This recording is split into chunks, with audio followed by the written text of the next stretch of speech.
بسم اللہ الرحمن الرحیم۔ السلام علیکم ورحمۃ اللہ وبرکاتہ۔ اللہ رب العزت اپنے بندوں سے کتنی محبت فرماتا ہے، کتنا پیار کرتا ہے۔ اس حوالے سے بخاری شریف کے ایک حدیث پاک نبی پاک صلی اللہ علیہ وآلہ وسلم آپ کے سامنے ایک واقعہ رونما ہوا، ایک عورت جس کا بچہ گم ہو گیا۔ اب وہ عورت اپنے بچے کو بڑی بے تابی کے ساتھ، بے قراری کے ساتھ اسے ڈھونڈ رہی ہے، تلاش کر رہی ہے۔ بڑی کوشش کرنے کے بعد جب اسے اس کا بچہ مل گیا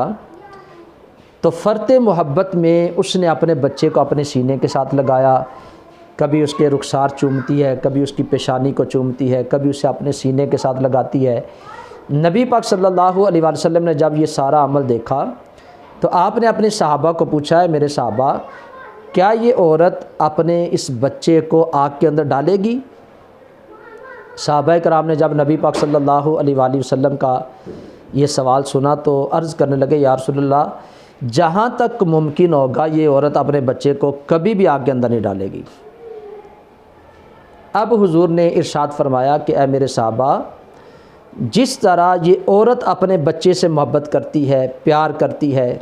اور وہ اسے آگ میں نہیں جھونکنا چاہتی، آگ میں نہیں ڈالنا چاہتی، آگ میں نہیں ڈالے گی، اسی طرح اللہ رب العزت اس عورت سے کئی گنا زیادہ اپنے بندوں سے محبت کرتا ہے، اپنے بندوں سے پیار کرتا ہے۔ تو جس طرح یہ عورت اپنے بچے کو آگ میں نہیں ڈالنا چاہتی، تو اسی طرح اللہ بھی اپنے بندوں کو آگ میں ڈالنا نہیں چاہتا، جہنم کے اندر نہیں ڈالنا چاہتا۔ اسی لیے اللہ رب العزت نے اپنے بندوں کے لیے یہ اہتمام کیے کہ آسمان سے کتابوں کو نازل فرمایا، اپنے 1,24,000 کم و بیش نبیوں کو پے در پہ اس دنیا کے اندر بھیجا، پھر سب سے آخر میں ہمارے پیارے آقا تاجدار مدینہ صلی اللہ علیہ وآلہ وسلم کو اس دنیا کے اندر بھیجا، اور قرآن پاک کو دائمی طور پر دنیا کے اندر رکھا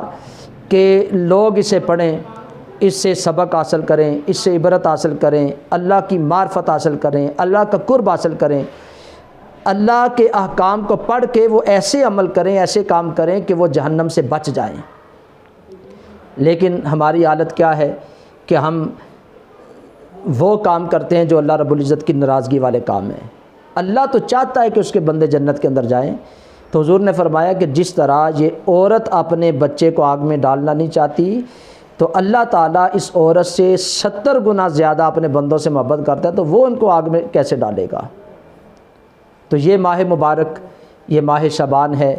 تو ہمیں چاہیے کہ ہم اللہ رب العزت کے حکم کے مطابق، نبی پاک صلی اللہ علیہ وسلم کی سنت کے مطابق اپنی زندگی کو بسر کریں، اللہ سے اپنے گناہوں کی معافی مانگیں، اللہ سے ہم استغفار کریں، توبہ کریں۔ تو اللہ تعالیٰ کی ذات وہ ذات ہے کہ جب اللہ کا بندہ اس کی بارگاہ میں حاضر ہو جاتا ہے، رجوع کر لیتا ہے، وہ اللہ کی بارگاہ میں اپنے گناہوں پہ شرمندہ ہو جاتا ہے، نادم ہو جاتا ہے، تو اللہ تعالیٰ اس بندے کے گناہوں کو معاف فرما دیتا ہے۔ تو اللہ تعالیٰ اس ماں سے بھی زیادہ اپنے بندے سے محبت کرتا ہے کہ جس کا ایک بچہ گم ہو گیا ہے، تو اللہ تعالیٰ اس ماں سے 70 گنا زیادہ اپنے بندے سے زیادہ محبت کرتا ہے۔ تو ہمیں چاہیے کہ ہم بھی اللہ سے محبت کریں، اس کے پیارے رسول سے محبت کریں، قرآن سے محبت کریں، حدیث پاک سے محبت کریں، اور جمعۃ المبارک کا بابرکت دن ہے، کثرت کے ساتھ نبی پاک صلی اللہ علیہ وسلم کی ذات پہ ہم درودوں کے نذرانے پیش کریں۔ تو اللہ تعالیٰ کی بارگاہ میں دعا گو ہوں، اللہ تعالیٰ ہم سب کے حالوں پہ رحم فرمائے، اللہ ہماری کامل بخشش فرمائے، اللہ میں اپنے نیک بندوں میں شامل فرمائے، اپنے توابین بندوں میں، متطہرین بندوں میں، اپنے ذاکرین بندوں میں اللہ ہمیں بھی شامل فرما لے۔ اللہ تعالیٰ ہم سب کا حامی و ناصر ہو۔ السلام علیکم ورحمۃ اللہ وبرکاتہ۔